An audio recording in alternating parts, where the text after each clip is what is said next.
Welcome back to another technical deep dive here in the debug zone. Today we're tackling a big question and breaking it down with insights from other users. Hopefully this clears up some misconceptions and helps you get the answer you need.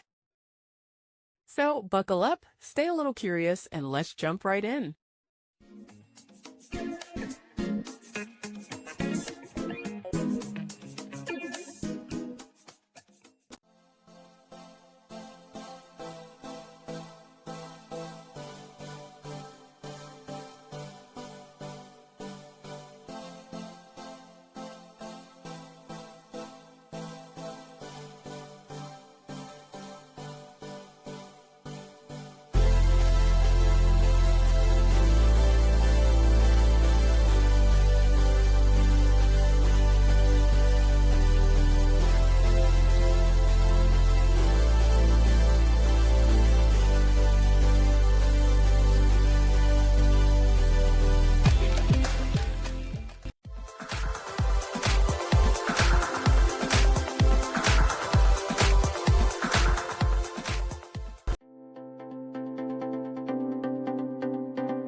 And that's a wrap.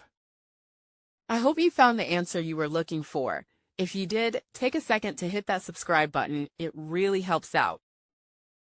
And let me know in the comments which solution worked best for you. See you next time in the debug zone.